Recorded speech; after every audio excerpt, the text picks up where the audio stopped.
Ngayon ho, mga kababayan, ang napanood natin dito sa Senado, ito po. Wish to interpolate. Ayan. Ang napanood natin, nagsasalita po itong si Senator Miguel Zubiri. Aho. Senator Miguel Zubiri.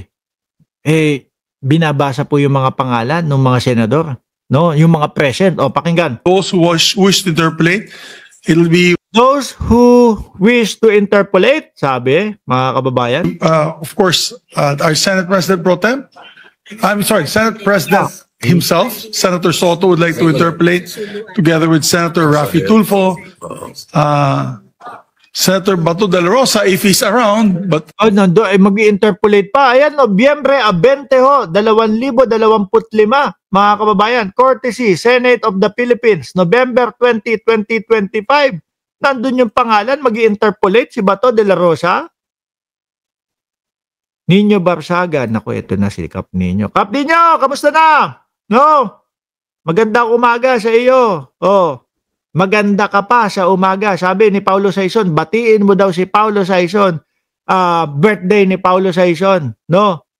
Alam mo na kung paano bate. Ulitin ko, Kap Nino, ha? Batiin mo daw si Paulo Saison, isend mo na lang doon sa aking sa aking Facebook. Isesend ko kay Paulo Saison. Malaki din ang niyan. Tuloy! Si Senator Miguel Zubiri. Those who wish to interpolate, it'll be, of course, our Senate President Pro Tem. Senate President himself, Senator Soto, would like to interpolate together with Senator Raffy Tulfo, Senator Bato de la Rosa, if he's around. But is he around? Wala nga, hindi na nga pumapasok. Sabi ni Jordan B, nandiyan ka pala, Jordan. Ganti ni Zubiri yan. Kasi nga, di ba, may paiyak-iyak pa si Bato de la Rosa, paakap-akap pa doon sa misis, pero siya naman pala yung isa doon sa bumoto para masipa si Zubiri na, di ba? Sabi ni, oy, Paulo, hindi ko siya bati. Grabe. Ang suplado ni Kap ngayon, masama ata ang gising. Kap, shout out sa'yo. Okay, he's not around. Senator Marcoleta. Wala, biruin nyo ho, mga kababayan. Ilang araw na, may 5 araw o more than 5 araw pa na hindi na pumapasok si Bato de la Rosa. Paano yun? Ano yun? Bayad tayo ng bayad? 300,000 plus ang bayad kada senador, tapos ilang araw ng baka dapat awol na ho yan. Diba? Parang sayang naman po yung pera ng taong bayan ay pinapasweldo kay Bato de la Rosa kung ganyan. Hindi pumapasok. Bakit ba hindi pumapasok si Bato? Baka matsyempuhan. Kap ninyo, tingin mo, matsyempuhan o chinetsyempuhan na lang si Bato de la Rosa? No? Tingin ko, chinetsyempuhan na lang ho yan, mga kababayan. Tingin ko, alam na ni Bato de la Rosa na meron na talagang warrant sa kanya Hindi naman magtatago yan ng ganyan, mga bossing. Kung walang warrant to pares dyan, tingin ko alam niya na meron siya. Na kapag pumasok siya doon sa Senado, pag-uwian na, naka-formation na ho yung mga kapulisan doon sa labas. Yari siya nga naman, di ba? Senator Padilla. And Senator Pangilinan, and of course our Senate President Pro Tem, Senator Lacson. Nako po. Tobats! Labas na! Uy! Psst! Uy! Kailangan ka na ni dating Pangulong Duterte. Doon sa sabi ni, ayan. Sabi ni Milan's Family Adventure.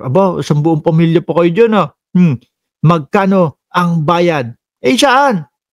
No, si YouTube. Eto, yung mga nagtatanong. Yung mga nagtatanong ng magkano bayad, ibabalik ko muna sa inyo yung tanong. Saan nyo ba gustong malaman? Sa YouTube. 2 channel ko sa YouTube. Isa yung Birahan PH. At kasama nga dyan. Sandali. Alisin ko na. Promote ko na yan. Siyempre para mas malaki ang kitain ng YouTube na Birahan PH. Diba? Kasama natin dyan si Boss Nyolo, si Boss Takeru, at si Boss Banat Boy. Di ba? Yun ba yung gusto mo dyan?